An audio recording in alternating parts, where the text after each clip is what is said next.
Good morning, everyone, and happy Friday. Give a minute for folks to join.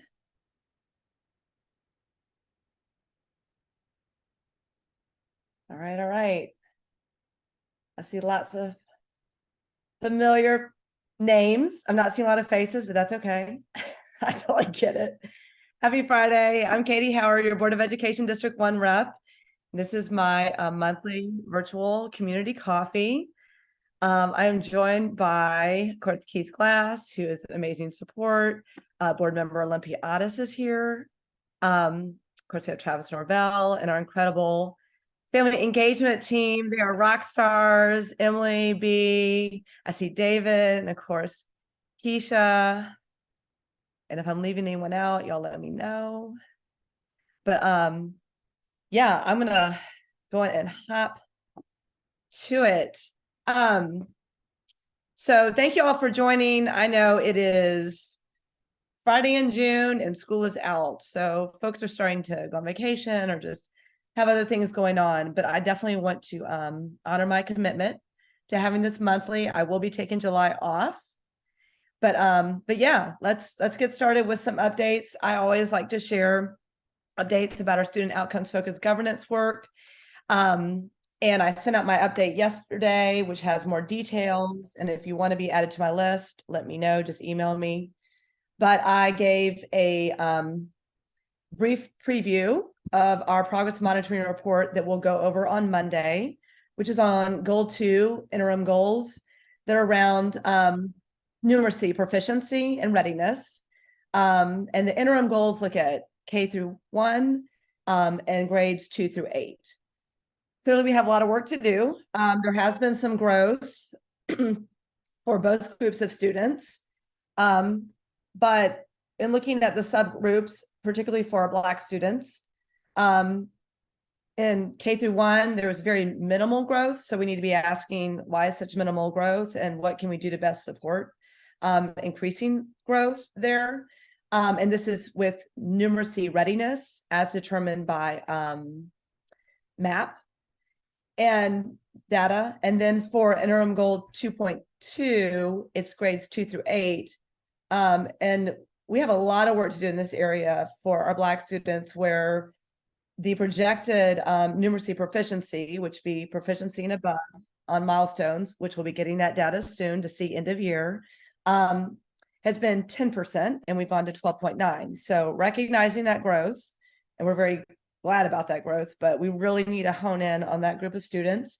And there was a lot of growth for our former English learners who grew by 12.9 points from 49% to 61.9% in terms of projected numeracy proficiency on the milestones. So looking forward to seeing what the milestone shows us, but questions there are what was working well? And how can we possibly scale that for other students, or just really understanding the approach there and digging deeper to find out what did work and how we can best support growth for all our students. As you all know, I have a lot of repeat customers on this call. I am very focused on our student outcomes focused governance work. It really provides the transparency we need as board members and the community needs and deserves around what the realities are for our students and how we both best focus on aligning our resources with those needs, which brings me to the budget. We will have our final vote on the budget for the 2023-2024 school year on Monday. I will be supporting this budget because I support the pay increases for educators and other critical staff and employees. I think that's extremely important that we get to where we should have been, and we have been intentional about doing that work, but definitely want to support that effort as well as increases for bringing nutrition in-house and some other necessary things that are included in this budget. What does need a lot more work is making sure our budget going forward is always aligned with our goals and our guardrails. Our goals, which we're learning probably need to be narrowed in some more next time we go back out to the community to form our goals, which end at the end of 2026. But we need to make sure we are best aligning our resources with its goals in that work, literacy, numeracy, college and career preparedness. There are a lot of things, obviously, we must do by law. They're just regular functions of the district. But in terms of our resources, and our number one priority is always students, and best educating them. We've really got to make sure the budget's aligned with that work, particularly with the goals we have designated and set our focus. So appreciative of Dr. Bracken and her work and her team's work. And I know she's looking forward to building out a process that starts with a strategy in the beginning around the budget and really works to align the budget with the work that we're doing, student outcomes focused governance, and doing more check-ins with the board and the community. So stay tuned to start that process next school year. But it is extremely important because obviously the money is paramount to making some things happen.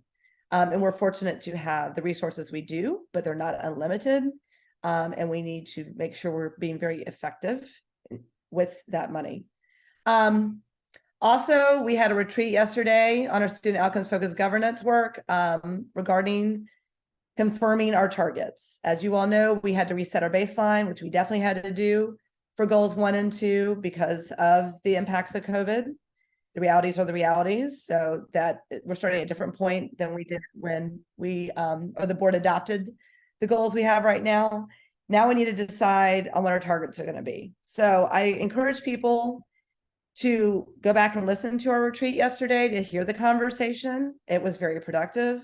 We also had our student outcomes focused governance coach on, which is exciting. We're looking forward to working with her because we need a lot of practice in this work. Anyone doing this work does.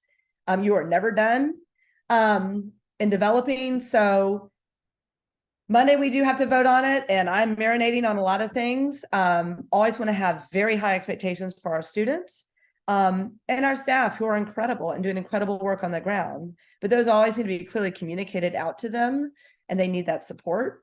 But I really appreciate our coach reminding us that it is all about leadership and how the work we're doing is communicated out and expectations are set with that support.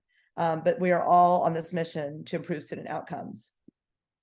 So I had some other things in my update. I want to give a shout out to all the awesome 2023 graduates. I loved going to all the graduations last week. I made it to 10. I'm very sad I missed Keith's alma mater, South Atlanta, because kind of always the best time.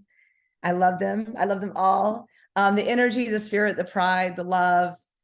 We're in a good place. We know with this generation of students, they are going to make change their way, and they're going to do amazing things. And it truly is reflective of the incredible community and spirit of APS when you're at graduations. And hearing speeches from our Val South from every single school is truly inspiring. And here to, another reminder of why we do this work. So we want to make sure that everyone is best prepared for college career beyond whatever their pathway may be. So yeah, check out the pictures online, videos. It was an awesome time. And then in my update, I include some updates the district has shared, including about summer camp opportunities. Family engagement can share that today as well. I want to push that out so families know there are some great high quality affordable options for their students over the summer. Want to make sure kids have fun things to do in a safe place and space. So I'm going to pause there and take questions. Keith has his cue process, so I will let him go over our general, I don't know. Yep. I won't say roll. Just a little spiel.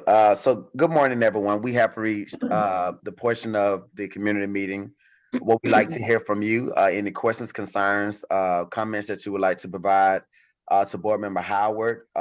We do ask that you do raise your hand so that we can place you into a queue. If you do have any questions or concerns, we do ask that you get directly to those so that we can make sure that we can have time to hear from everyone on this call, because we do only have an hour. And so with that being said, we will open it up now for you all to engage. I see Elizabeth has her hand raised. But anyone else, just feel free to use that raise hand feature, and we'll get you in the queue. Sorry, I don't know how to use that feature. Can I? You're good. Old school Okay. works. Okay. I like to just raise my hand. I'm like, where is? Okay. Hi, Elizabeth. How are you? Good. I am a new and potential parent for my kindergartner for the Virginia Highland Elementary. And I'm here with two questions, one about the reading curriculum. I spoke to Virginia Highland Elementary, someone there, and they said that it's a combination of phonics and balanced literacy. And I wanted to know how that curriculum might change with the new directive from the Georgia Department of Education to make the curriculum more phonics focused. And I'm also here to advocate for more phonics focused reading. So I want to know how that curriculum might change. And then also I have concerns about screens in kindergarten. I haven't been able to get clear information about when devices are distributed. And it's my understanding that devices are distributed to every kindergartner. So I want to know if that's correct, how much device time the kids will get in kindergarten. And I also want to advocate for 0 devices in kindergarten. Okay. No, great questions, and excited to have you in APS. Kindergarten is an awesome time, and you'll be going to a great school with a lot of energy and synergy. So yeah, just to start off, phonics. And I'm glad you asked the specific questions and that you're reaching out to the principal.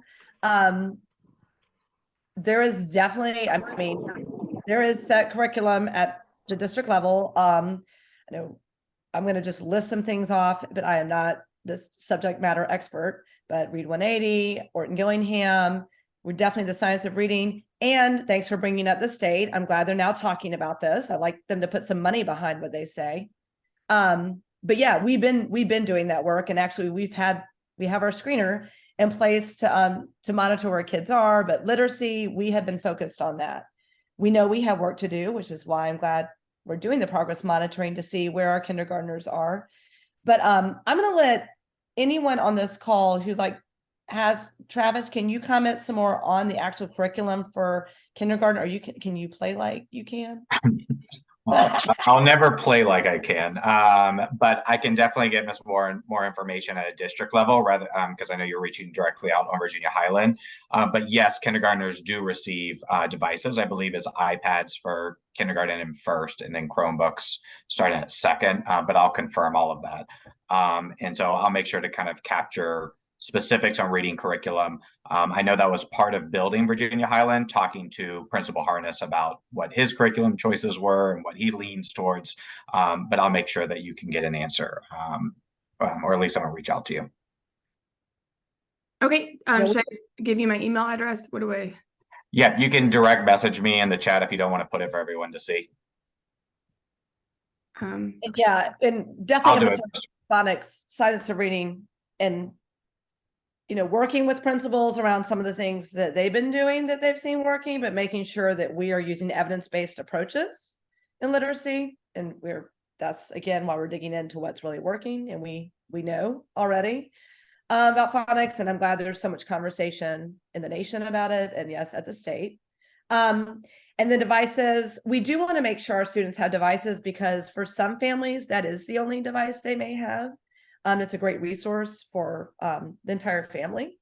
But hear you on limiting screen time, that is important. My own high schoolers say they're tired of looking at screens. So I think there's a lot of room for conversation there, and encourage you to have that at the school level too.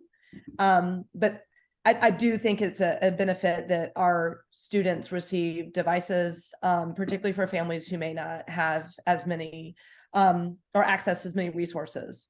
So I hear from families that device is something they can use to also help their child with homework at home. Yeah, I'm all for devices at home. I really want to limit screen time at school.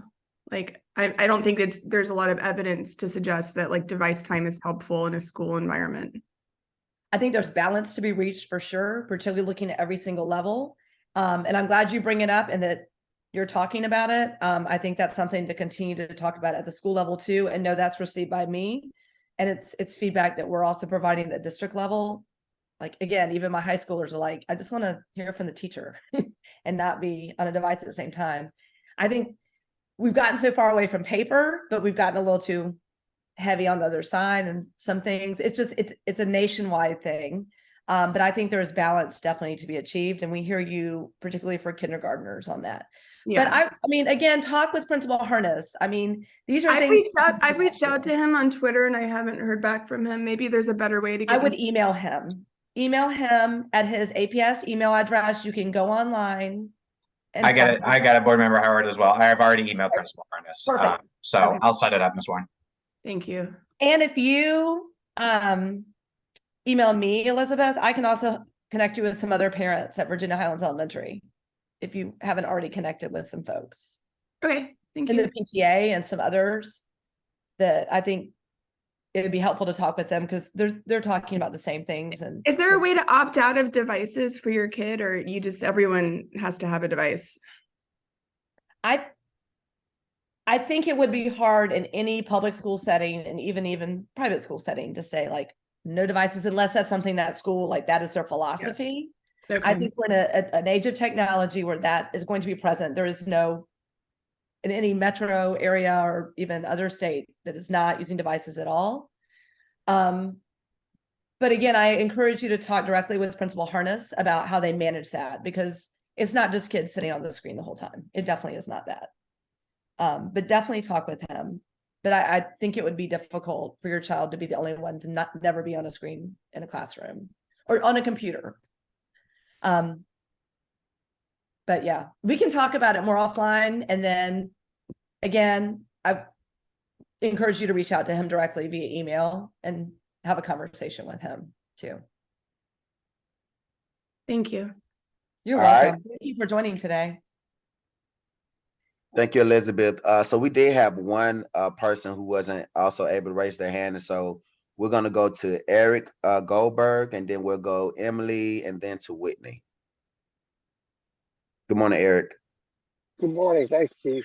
Hey, Eric, it looks like you're outside enjoying some sunshine. We're jealous. Yeah, I'm coming from the coffee shop on the move. So thank you for sharing those numbers, Katie, and holding this call. So I want to bring up the executive session that took place the last several weeks on the board that was held to vote on whether to extend the superintendent's contract. Now I know that's a private session, but it was leaked, right, to the community. And this isn't a gotcha moment, but I'm gonna just give the audience the context. The context was the first vote was taken, was 5-4 not to extend the superintendent's contract, which right now ends 03-04, this next school year. A subsequent vote was taken in the executive session by the board within 2 hours after the first, in which the vote flipped. It was either 5-4 to 6-3, and the leaker reported that Katie, you were the one of the folks who changed their vote, which is fine. That's certainly your right. And I'm not looking for any information out of the executive session. I know that's a private session, but I do think your constituents deserve to hear from you about why you support the superintendent and why you think extending her contract is a good outcome for students. Nope, I'm happy to be transparent, especially at this point. So first of all, don't believe everything someone puts out there in a rumor. That's confidential information, and it's unethical for anyone to talk about anything we talk about in executive session. So I would never trust that information, first and foremost. So it's unfortunate that happened, and it's disappointing, because it is extremely important that we all are respectful of the process, which I've said over and over again. But we are now at a point in the process where I can definitely talk about my position, and I only speak for myself, which is to not extend the superintendent's contract. I feel strongly we need someone who is ready to take our student outcomes focused governance to the next level and be laser focused on student outcomes. I am looking forward to embarking on that search and giving it the time it needs. Again, particularly because we are very intentional about doing this work as the APS school board, and that we operate as a unit and our focus around that. So yes, in short, I am not in support of extending the superintendent's contract. Again, the information that was put out in the community, that's very disappointing, because it is unethical to share anything that we discuss in executive session. And again, that doesn't even begin to cover what we were discussing. So, but at this point, I can definitely share where I stand. So I hope that answers your question. And I'm I happy appreciate the to transparency. have a separate meeting at the right time around why I am where I am and how I am really excited about how we take this next level, and that I appreciate the work Dr. Herring has done for the district. So yeah, and there are updates coming from the board, and the voice of the board is our chair, and we operate as a unit. We respect one another. I certainly do. So again, I am disappointed that people were talking out in the community, because that is wholly inappropriate. And I hope people will always come directly to me to ask me questions instead of rely on rumors. No, thank you for that. And I agree. It is disappointing that would be leaked to the community. And what I'm hearing from you, that the information that was leaked isn't even correct. Yeah, I'm not even gonna, I just don't even dignify that piece with a response, honestly. Yeah, no, I understand. Thank you for that. Appreciate it. Anytime. I appreciate you. All right. All right, I thank see you, a lot of Eric. hands now. Yep. All right, so we go Emily and then to Whitney. Good morning, Emily. Good morning. Morning. Katie. Good morning. For doing this. Thanks for letting me jump on here. I am kind of coming with a singular issue to talk about with you. I have been kind of doing some work within our school and district-wide on security resource officers in elementary schools. Survey. We've gotten almost 300 responses, 295 responses across APS, where 96% of the respondents are in support of SROs in elementary schools. And this includes teachers, staff. These are people from your district, Jennifer's, Michelle's, Aretta's. And out of those 295 people, literally 3 people said no, that's it.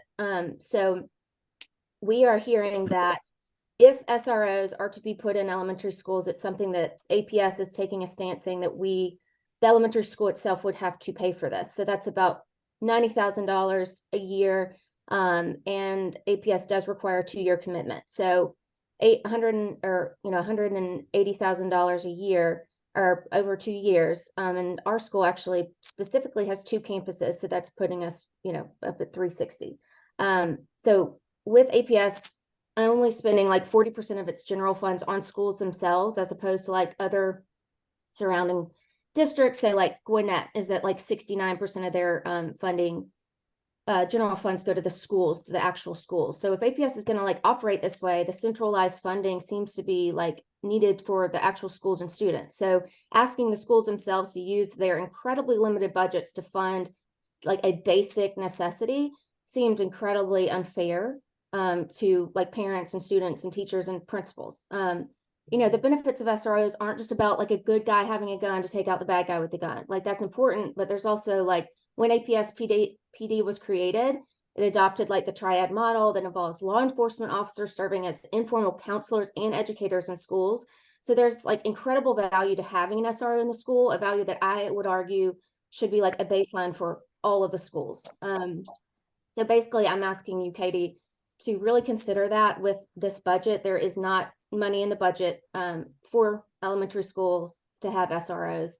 And, I just really would like APS to address this concern. I mean, it's a major concern throughout the district. So Yeah, no, thank you. And actually, I'm still going through everything for Monday, but in the budget, there has been money allocated to fund SROs.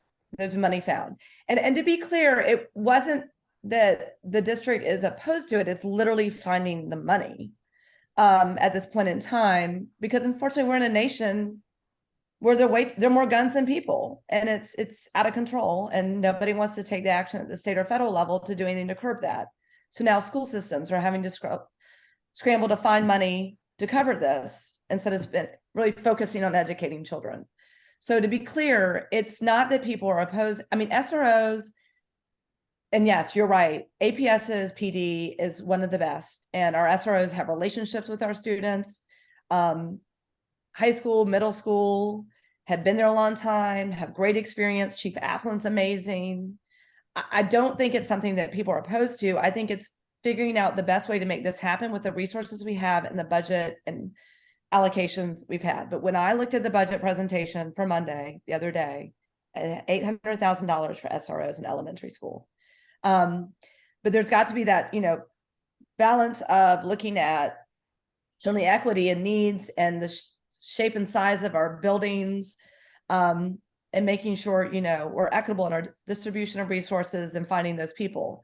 So again, I did first glance at that piece of the change to the budget, but I know the superintendent and CFO Bracken and others have been looking at that. Clearly, it's been highlighted for Virginia Highlands Elementary with Inman just having that really large space and I'd say atrium right now, but the vestibule, excuse me, and updating that, which it won't be ready in time for the start of school. So, and also making sure we're doing the vestibule work in all our elementary schools. So I appreciate you lifting it up. I appreciate you advocating for it. No, it is received. It's helpful to have y'all support. But that is something that definitely the superintendent and team have been looking at, but we have to do it in a way that makes sure we're, again, the equity piece is looking at the shape and size of all our buildings and vestibules and the SROs, and how you make that happen with people and the number of elementary schools we have. But I did see the 800K in there. So I can follow up with you separately with that exact line item. But yeah, stay tuned for Monday to see where we are on that in our official vote. So thank you. Yeah, And I did thank see you. your email with the survey.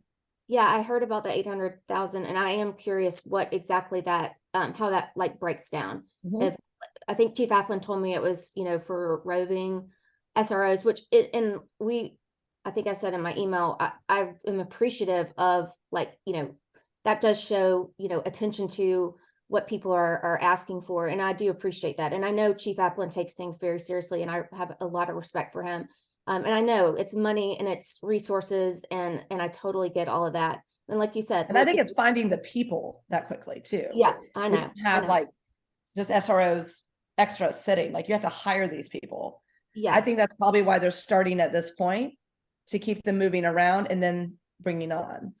Yeah, I think if we saw some type of plan for, whatever it is, 2-year plan or whatever that may be, it sounds like that's starting to be put together. So that would be incredible to have. And that way, if elementary schools were to say, okay, we'll have to fund our own for this amount of time, that would be a more manageable, approach at the school level as well. If they knew that funding would be coming in a certain amount of time or whatnot. So thank you. I appreciate it. I appreciate that. And if you haven't already put the idea about the 2-year plan, and I think that's really good feedback. And even seeing that to Chief Afflin, I appreciate you reaching out to him because you all can reach out to him anytime too. And he is a great resource. So, but I've got it in my notes too. So thank you. Okay, thanks. All right, thank you, Emily. So next we'll go Whitney and then to Dion. Good morning, Whitney. Good morning. Thank you guys for having this. I appreciate all your time. I have one comment and then a question. So Okay. back to Elizabeth's comment about the devices. Katie, just as a follow-up or a FYI, my daughter received an iPad in kindergarten and I've tried to return it every year since then. She's in 4th grade now, rising 5th graders, and they say, keep it. They don't want it. So there's a plethora of devices out there that could be repurposed and transferred to others that need them, that I'm still holding on to one from kindergarten. So anyway, just a comment and feedback that wanted to give you. My question is, I've seen some increased communication around transportation. And I realized that, we're embracing the new elementary school within our cluster, and we're so glad to have all of our friends and partners there. But we've had a bus stop since my daughter was in kindergarten, so 9 years now, and we're being told there's been increased communication that they're going to reduce the number of bus stops. And so I just want to hear from you guys. I realize that there's a bus driver shortage and they're strapped for resources, but having my daughter walk to school and cross Virginia Highlands on her own is, as a 4th grader, is going to be dicey. And so at 7:45 in the morning when it's dark or it's raining, and we've had this great bus stop, and I just want to hear from you guys about the transportation concerns. So good question. And about the iPad, yeah, I mean, maybe that was also supported by something at the school level, but yeah, we can find a way to have that used by a student who may need it, but I'll talk to you about that separately. My first initial reaction is please put that into let's talk about the bus stop situation. First, I want to make sure the right person in transportation gets back with you, and I want there to be a record in the system, and let's talk about what you're hearing. So, I mean, we all know the postcards go out closer to the start of the year about where your bus stop is, but certainly the more we know in advance, the better. But I don't know the exact answer to that, obviously. But first and foremost, put in let's talk, and you can also copy me.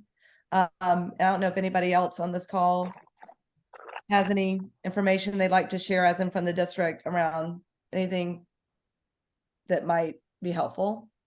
But I say, Travis, do you have anything? Yeah. Sorry, I was just trying to find the link. I think this is the link that transportation sent out, and correct me if I'm wrong, Whitney, for Morningside on the walk zone. Basically, and definitely use Let's Talk, particularly if you see that there's a safety security concern with a walk route. So please use Let's Talk for transportation. But every time, just logistic wise, every time a school moves to a new school or a new building, a walk zone is drawn around that building at 1 mile. Well, depending on the age, but at 1 mile to determine where bus stops will fall. So for example, Toomer is tentatively going to be at Cohen next year as a relocation. So their walk zone looks different around Cohen than it did around Toomer. So bus stops change. So that's part of the communication. My assumption is similar to Morningside, as you move from the Inman building back to Morningside campus, that walk zone has now shifted back to its original walk zone that existed back with its original bus stops. But things change in the city. Things that were once safe are not, and vice versa. So please reach out to transportation if there's a very specific concern. But I believe that's the shift, is just shifting walk zones as buildings have shifted, as schools have returned or gone to relocation sites. Thank Okay. you, Travis. Did you want to add something, Michelle? Yeah, sorry. I was trying to figure out how to raise my hand. No, you're good. Just give me a second. There we go. So y'all can see me too. Travis, I hear you. And I was just chatting with Whitney on the side. And I've gotten an email from a dad as well. This stop has been there since my kids were in elementary school. So we're talking about a long time, because little Fu she's going to be a 10th grader this year.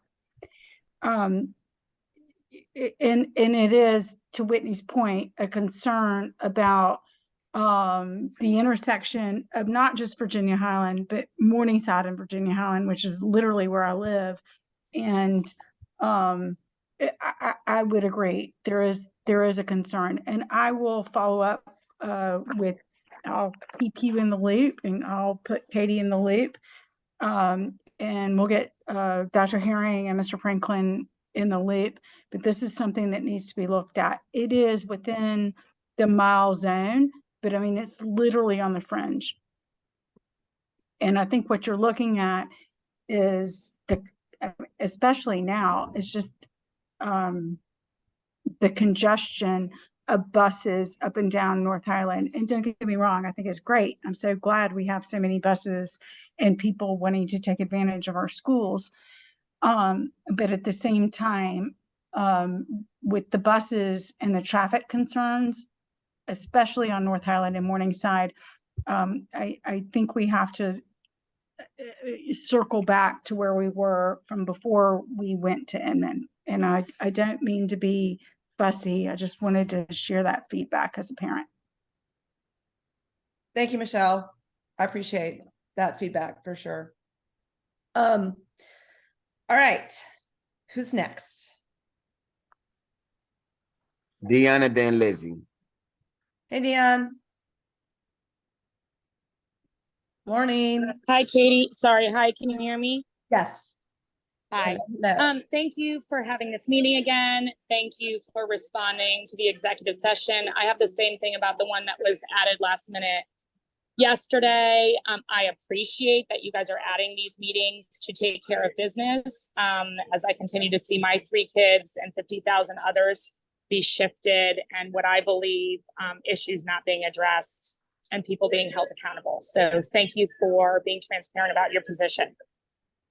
Couple statements.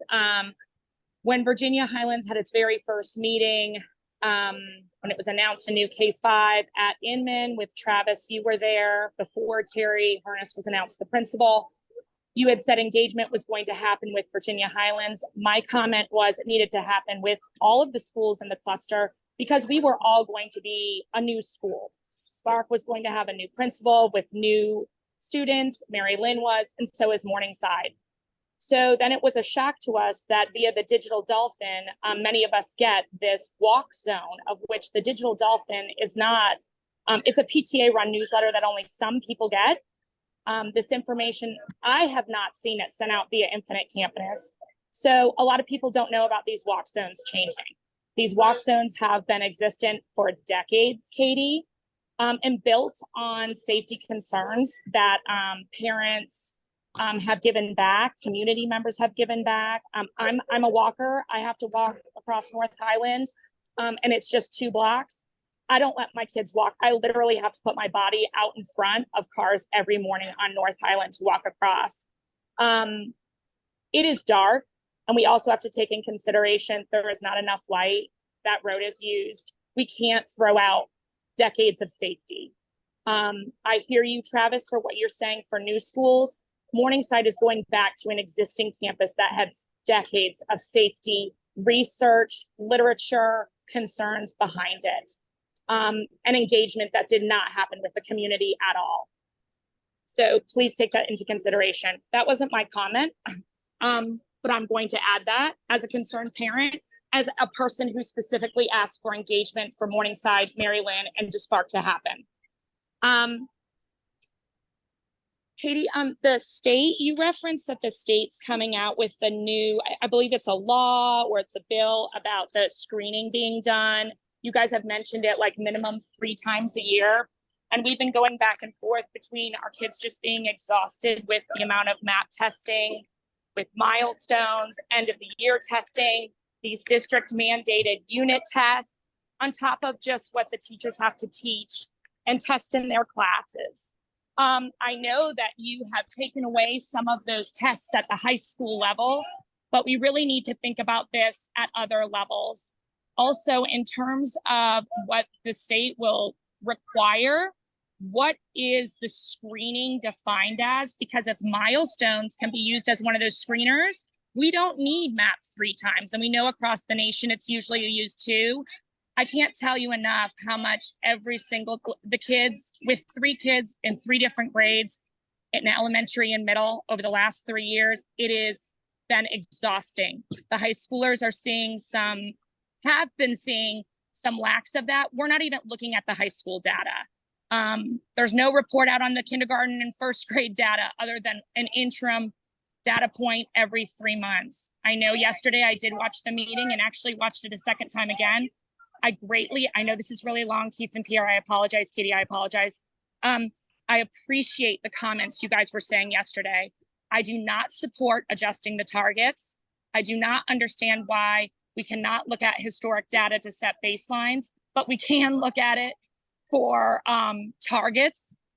We're seeing across the nation that states are making huge gains, record gains that they've never seen before. It seems that every time a presentation is made about data, they do exactly what researchers do who want to support their data.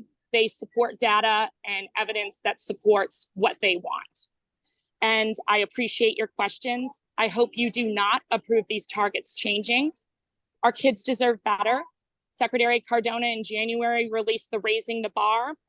Dr. Herring is talking about taking away accelerated math programs. One of his key bullets is talking about accelerated math and advanced math. Another key bullet is raising that bar, going above and beyond.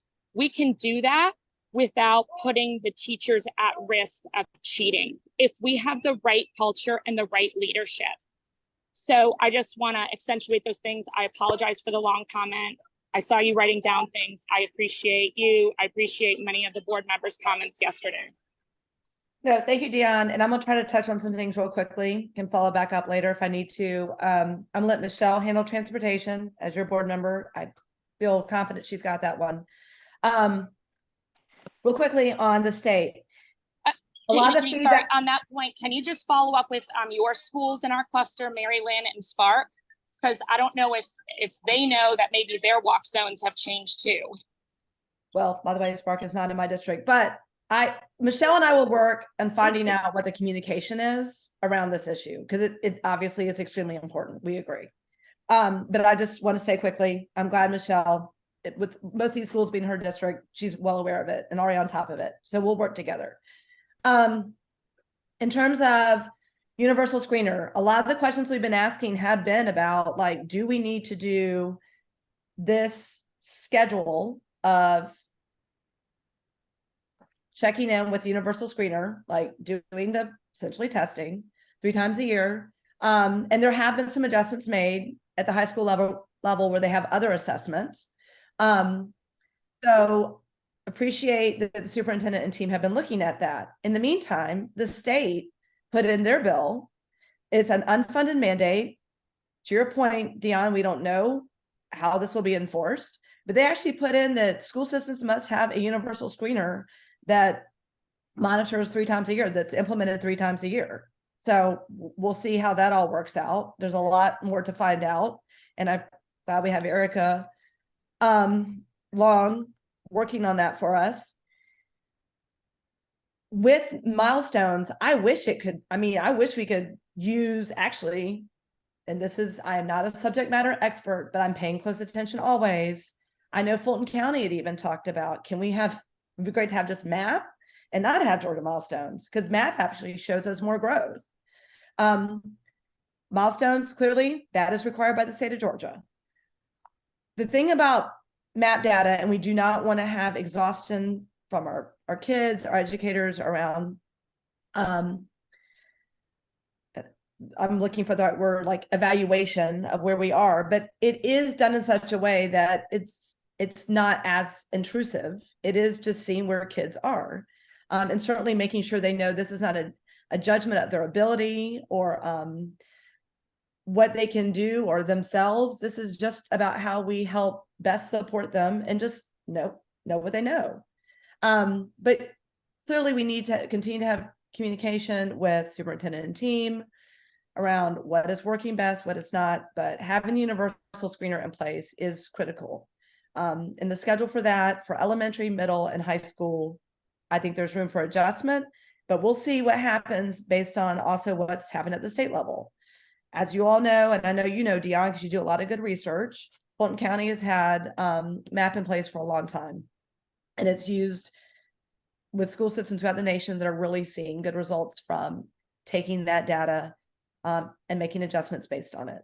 So more to come on that for sure, but we are certainly asking questions because we do not want kids unnecessarily tested and evaluated, but we've got to know where they are, what they're doing, so we best support making sure they're growing.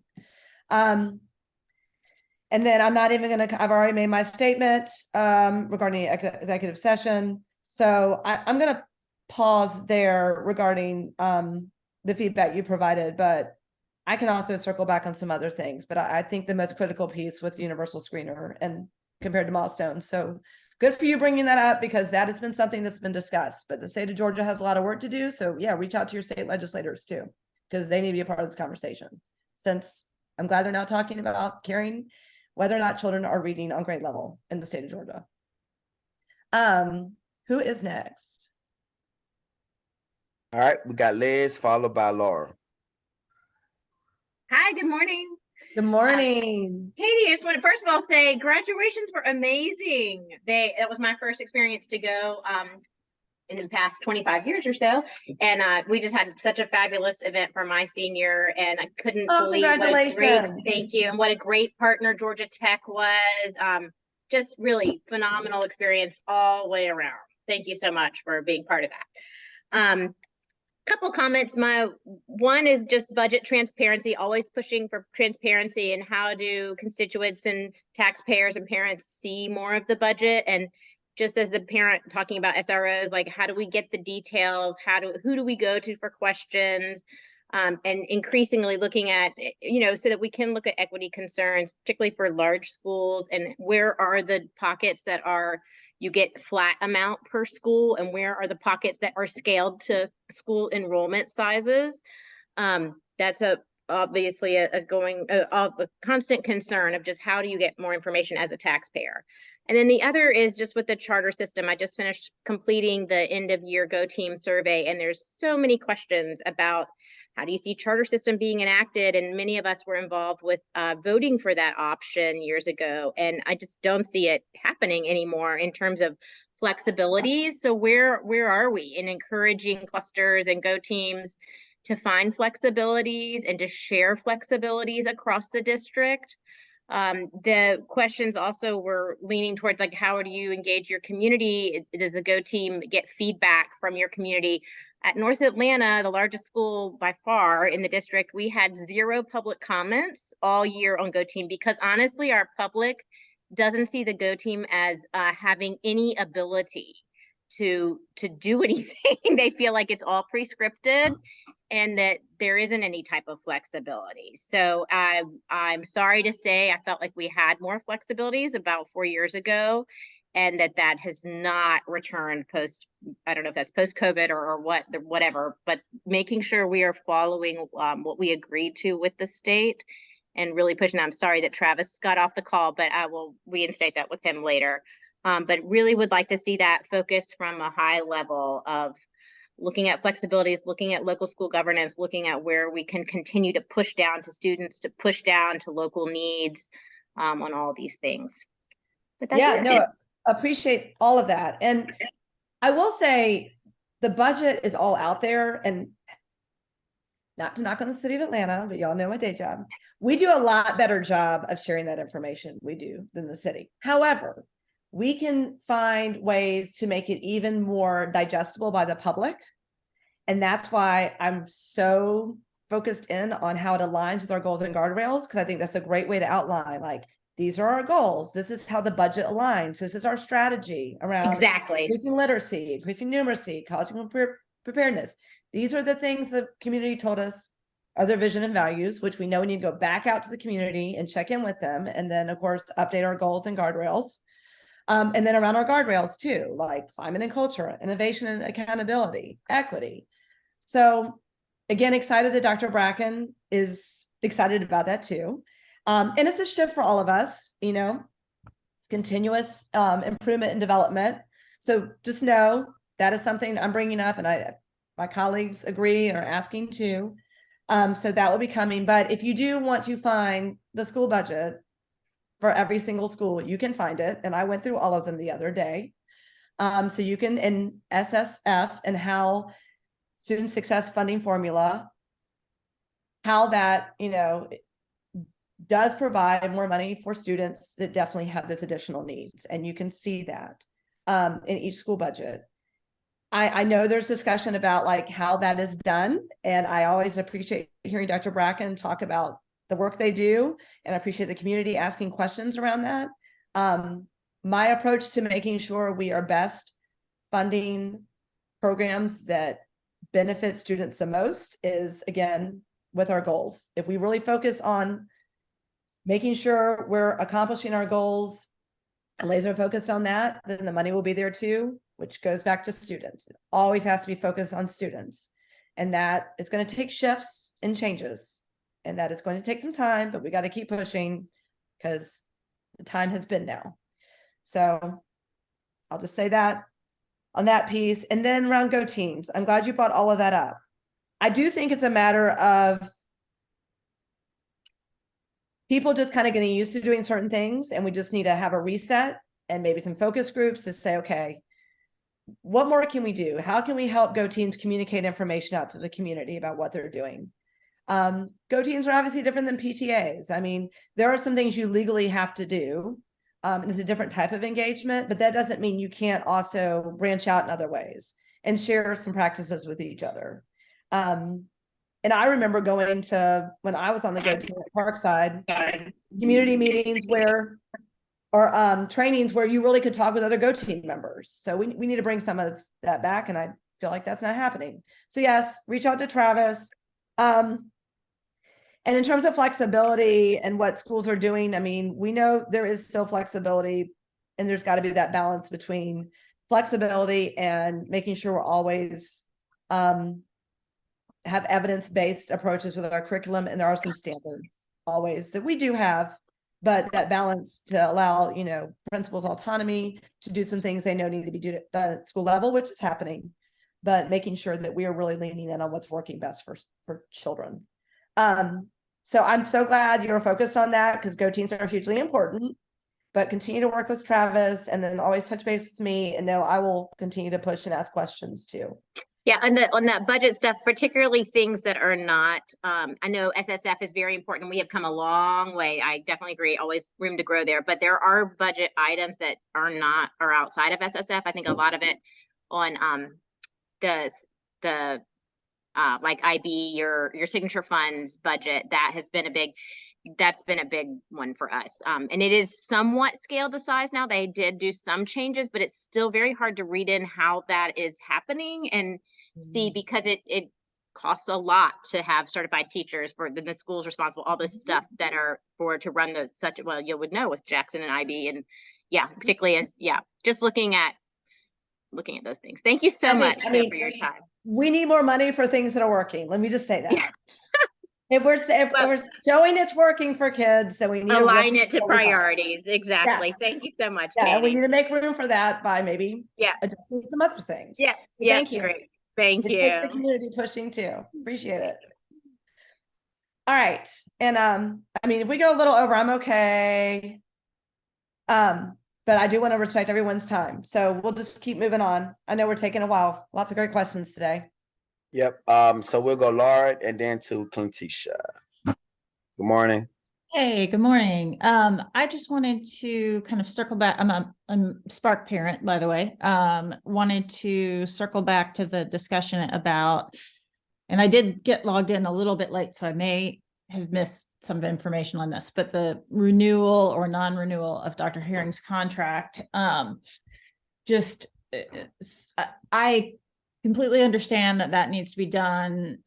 Those kinds of discussions need to occur in executive session, but was just wondering, is there a timeline on when that final vote is expected to take place? Will there be any attempt to engage parents and families from the district on their feedback on how the superintendent is doing? I feel like I had written to the board members and got a few responses, and one of the responses I got was, well, we're not going to even consider it until the SOFG, I think I've got my initials right, the student outcome focused governance work is complete. And again, I understand the importance of that data, but I would also like to suggest, I think it's very important to consider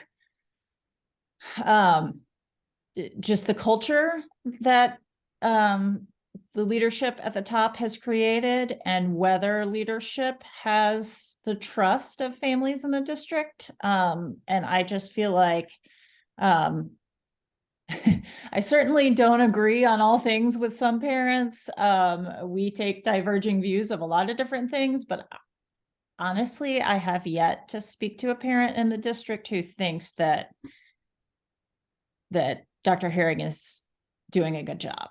And I think that says a lot. And so, sorry, that was a lot of words up there, but I guess just sharing your feedback. No, appreciate an idea of your feedback.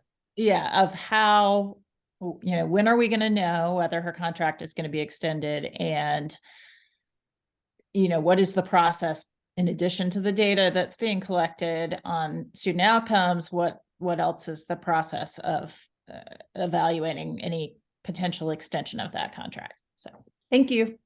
No, great questions. And yes, I appreciate that board member referring to the evaluation that comes with the student outcomes focused governance work.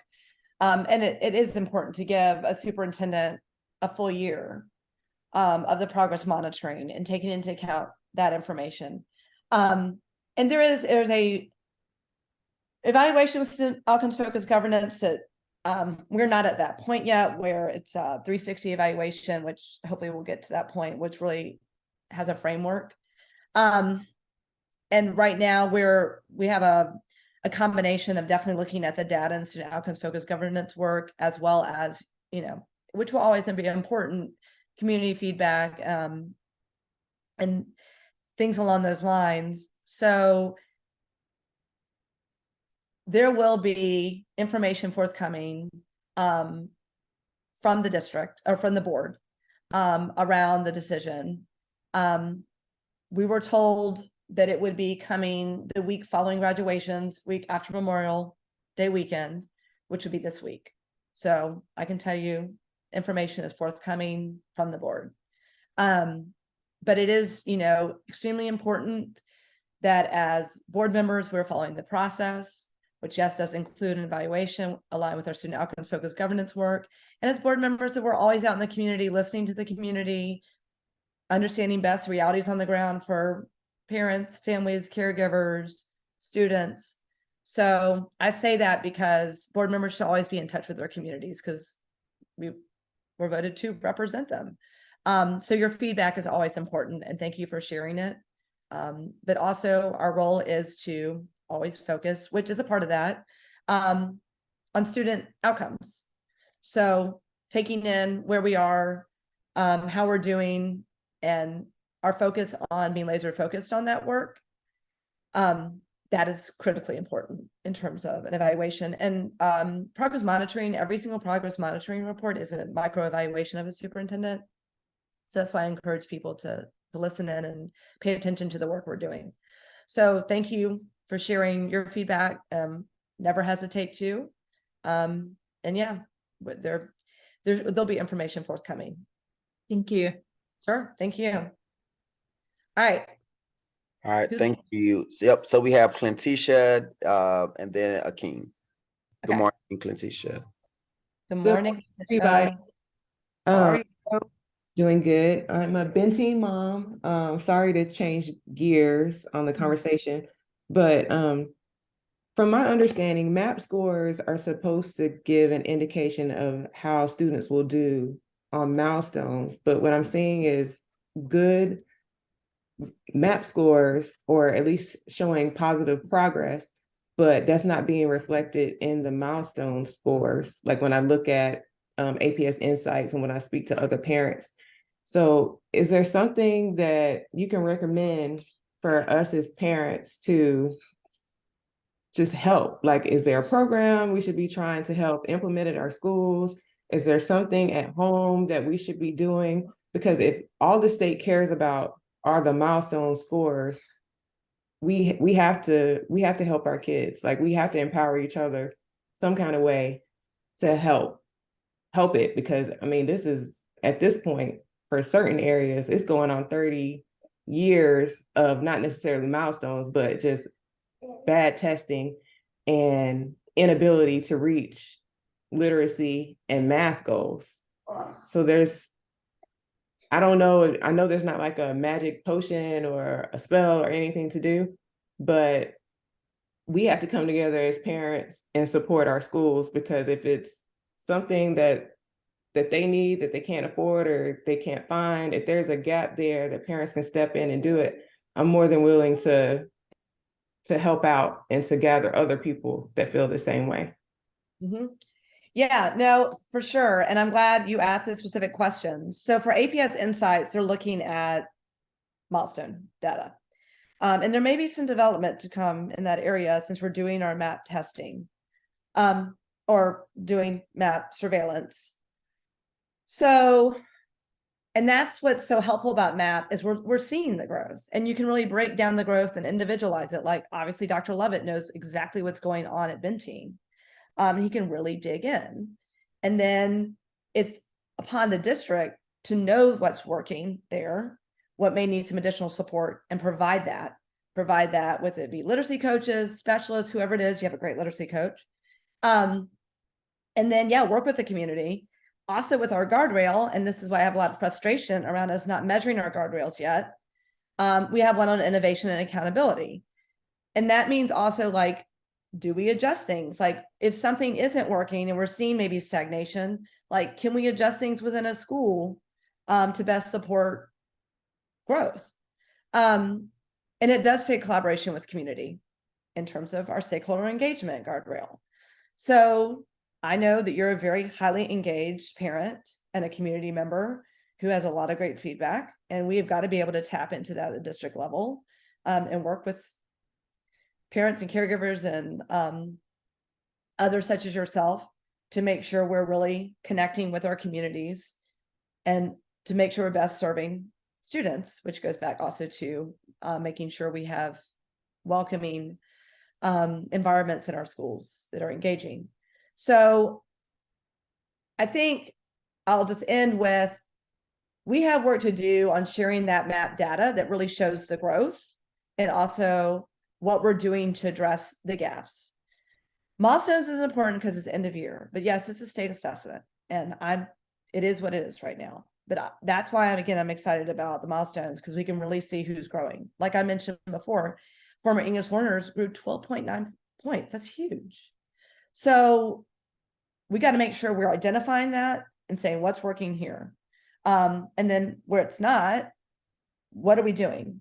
And that's also, I talk a lot about how we might need to narrow in the focus of our goals, because right now 2 through 8 is a really large group of kids, students. So we don't have unlimited people. Yeah, that's what the follow-up was gonna be, and I'm gonna shut up because I know we have 4 more people that have to go, is that is too big of a group to look at, and we're missing stuff. Like, we have to be able to narrow this down so that we can really, really help kids. And so I get very, very frustrated looking at the data, and I feel helpless, because I'm fortunate I'm not in a situation like that necessarily with my kids, but there are parents that they look at the data too, but they're a tiny fish in a huge pond. That is way too big of a group. So I'm so glad you said that. My 2 cents, and I'm sorry, everybody. I know everybody was thinking about other things and talking about other things today, but we have to. I started off with the data.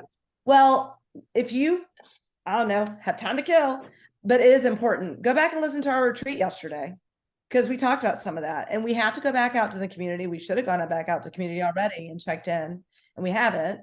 We need to, and we've got to, before we reset our goals and guardrails for the next 5 years after they end in 2026. And your feedback is critically important. So keep on. And that doesn't mean we're not doing the work now, because we're looking at the subgroup data, but that's incumbent on the superintendent and team to say, okay, we're looking at those groups and they can explain what we're doing.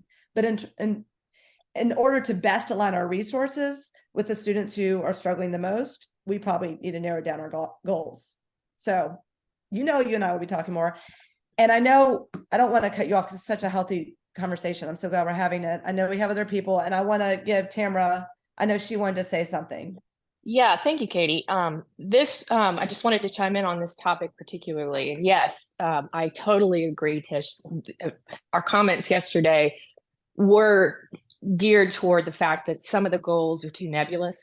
They don't, that we struggle with trying to find how the data supports the goals. And so that's something we're going to continue to work on. Your first question, though, about the map being a predictor of milestones. One of the things that I did was go back and see school by school what the spring map scores, how they predicted the school's milestones. And taken in aggregate, every single school was a little bit wrong, right? But taken in aggregate, it's a fairly good predictor, which means that every kid is going to be, a little bit wrong. But in general, the map scores tended to over predict performance or proficiency in ELA by, I don't know, it was around 5 points. And then they also under predicted proficiency in math by a couple of points. So just keep that in mind, that this is a marker that you might be looking at. So if you're looking at the spring MAP scores for reading or ELA, that the actual milestone score might be several points lower, just based on historic data. I mean, it's a fairly close measure, but it's, in terms of being an accurate predictor, I would say it's a pretty accurate predictor. But, by and large, it over predicts for ELA and it under predicts a little bit for math. Thank you, Tamara. And yeah, I mean, that is important.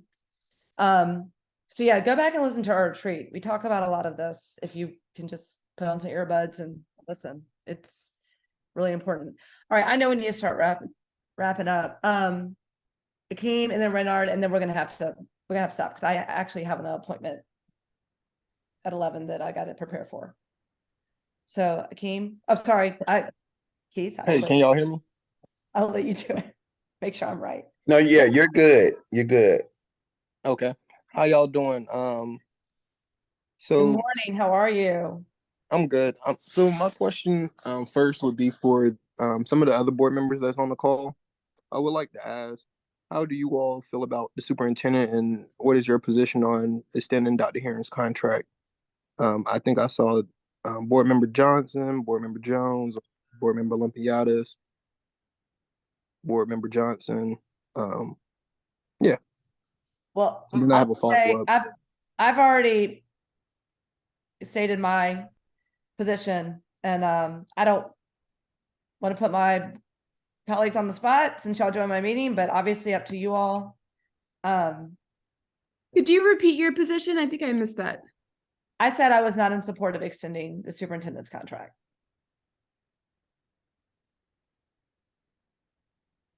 But Akeem, you can reach out to people individually, but since this is my meeting, I really prefer us not to do that right now, especially since we're short on time. So if you have a question, go ahead and ask it and then follow up with my colleagues separately. Okay. My other question is about safety and security. Whose job is it to secure campuses after hours? And I am beyond upset and sorry and sad about what happened last weekend and us tragically losing another student to gun violence, Breasia Powell at 16, another rising junior wounded at the driveway of Mays. It is horrific, and I will not go into all the things that we have all got to do around this issue, and we're not doing enough. That's a question in terms of on our property for APSPD. I know they make the rounds. I definitely don't want to speak to the particular situation because I do not have that specific information. So no worries. I would say put that one and let's talk, Akeem, with your specific question around security off hours on campuses, because each campus is different. And obviously Mays is a very large campus and I don't know exactly how they patrol it. Okay. But it is someone's job to secure the campuses after hours, especially on like a Friday night, right? I mean, I will let Chief Applin answer that question, but yes. Okay. And We then have my a goal other to protect and secure our campuses, and we all see APSPD driving around at different hours, checking on campuses. Yeah, I mean, that's the issue. I see their cars around, but it's almost like this could have been prevented in my community. Once again, we've been asking Dr. Herons to be more accountable. And when it comes to safety and security in the 21st century educational environment, when we have our in-house police department, someone is working during that time. Someone is getting paid, and they're probably getting paid more because we had graduations that week. So somebody was clocking overtime. So we need to really look into who's really responsible or needs to be held accountable about what happens, because I have driven around Mays on other nights and the campus is locked up. Somebody should be patrolling. There should be some type of intrusion detection system on all you all's properties. I mean, you all have all this property in Atlanta, and you're telling me you can't tell when someone is on your property and when they're not. It's an asset. Ask Chief Applin that specific question. He can definitely answer it best. I hear you. I'm going to follow up with him, and then Yeah, my other. and you can copy me. Well, Yes, copy ma'am. Erica, please. Copy your board member, please. I will. Erica, she know how I feel about this situation. I hear you. Also, the other part of this is the literacy and numeracy results. I've been preaching this for God knows how long. When are we going to get a leader in here to really say, hey, our students they have the ability to read, but we have to do something. We got to stop failing our students. They go to school every day and they want to learn. Everybody want to know how to read and write. But the thing is, we have systems in place that is working against our scholars. We're not meeting our scholars where they are, and we got to change that focus. Like adjusting the goals and guardrails because you're saying that our numbers aren't the same. I don't feel as that's just, because that's lowering the standard. How about rise the No. standard a little bit more and push the students? Well, hold on. I think you misunderstood. That's not what I said. I was talking about adjusting the goals going forward. So we're making sure we're honing in on our students who are struggling the most and what we're going to do about it, and making sure our resources align with that need specifically. So is there achievement I gap? didn't say anything about lowering targets. That's not what I said. Because I know we got to wrap up this call. I hear you. You should go back and listen to the retreat from yesterday. And us really drilling in on what is going on and understanding what is being done. We know that educators are working hard on the ground every single day. And yes, kids come in excited to learn. And we also need to make sure kids who are not feeling that excitement or welcomed at school do. But one second, Katie, I From want all to get to my fronts. point. But what are we doing to really support educators and knowing the best way to Yes, make sure but there is growth in literacy and numeracy? But my So- point is, I have a very specific point. If we're tracking this data from elementary to middle school to high school, and then we're not going back over to the high school data of MAP scores, right? But then we get PSAT scores. Then we have PSAT data. SAT, ACT data, and it shows that our students aren't able to compete nationally amongst their peers. How are we going to change that outcome? Seriously. And we've been going through this rabbit hole for the work on last that 10 goal. years. We need to work on that goal too. I have commented on, I think that goal is a little too voluminous and it's not really reflective necessarily of what our students know and are able to do. That doesn't mean we can't do the work in the meantime. And that's not to take away from kids doing well in the SAT, PSAT, and that being something we want them to take. But we really got to hone in on how do we know our kids are best prepared post-graduation for life. Agree. So get ready to have more conversation because your feedback is extremely valuable. I hear you. And then I'm going to end with Renard because we got to wrap up. It's 10:15. Good morning, Board Member Howard. Thanks for having this meeting. Can you hear me? Yes. Good morning. Good morning.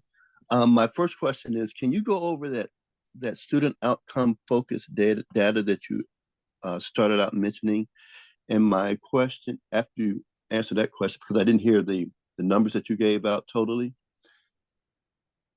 will the district also provide that same data on the schoolhouse level? And my follow-up question was basically what Mr. Williams was speaking of, and that is there going to be some type of overall district assessment as to accessibility to our campuses after hours? Because although tragic as it was, I don't understand how, because I've noticed some campuses are locked after a certain hour, and why Mays High School was left open at that odd hour, 2:30 in the morning, is just beyond my comprehension. So those are but I think Mr. Williams basically honed in on some of the questions I had regarding the safety and security questions and concerns I had. But can you go over some of that soft G data that you originally spoke about? And will that data be accessible for the schoolhouse level? So what I think the best thing to do, and what I referenced in the beginning of the meeting, was a snapshot with K-1 Black students with our numeracy data for goal 2 around their readiness in numeracy went from like 32.3 to 32.7, which is a very, it's growth, but it's incremental. So what are we doing to address that? And then I also referenced a couple other things, but because I'm going to send you this, if I get your email, I'll send you what I put in my updates, you can have more information. And I also reference former English learners for 2 through 8 increasing by 12.9 points, which is a big deal, from 49 to 61.9%. So something's working there. I will send you my update. Everybody's welcome to it. I go into a quick overview of either the progress monitoring we just done or one coming up. There's also in the progress monitoring report, which you can find online, which should be available via Assembly Sunday night to the public, Keith. I can't remember when it's accessible, but there is information broken down by schools. So all that is out there. And this work is about being transparent. It's a flashlight, not a stick. It's not to judge a student's ability, but just to know what are the realities. So that information's out there. I will add you to my list. You will get this. And ask Chief Applin your specific questions about safety in campuses, because each one is different. So put it in Let's Talk and ask him directly. Everybody on this call, if you're not using Let's Talk for any questions you have at the district level, please do. You can copy board members, but you definitely, that ensures you'll get a response from the district from the right person. And if you don't, follow up with us. And then also there's a record in the system about issues that are coming up that may be more chronic than others. And we need that record. It helps all of us. So thank you all for all these robust questions and engagement today. I really do appreciate it. The word robust actually drives me crazy, so I can't believe I just used it, but I really appreciate the engagement for sure. So I will be taking a break in July. I'll be out of town that week. So I know we're all going to need to take a deep breath before August starts, but I thank you all so much for today, for all you do in your communities, for your schools. And then, yeah, tune in on Monday because it will be a in-depth meeting for sure. And then, yeah, continue to stay posted for updates from the board. And with that, everyone have a great Friday and a great weekend, and you know how to reach all of us. I know there's a lot of stuff in the chat and I'm not being able to look through all of it right now. So if you have a question for me specifically, please email me, and you can reach out to me via text too. Thank you guys. And I'm going to leave it there unless family engagement wants to close out with something, but I really appreciate y'all being on this call. Thank you, Katie. Thank you all. Have a great weekend. Take care.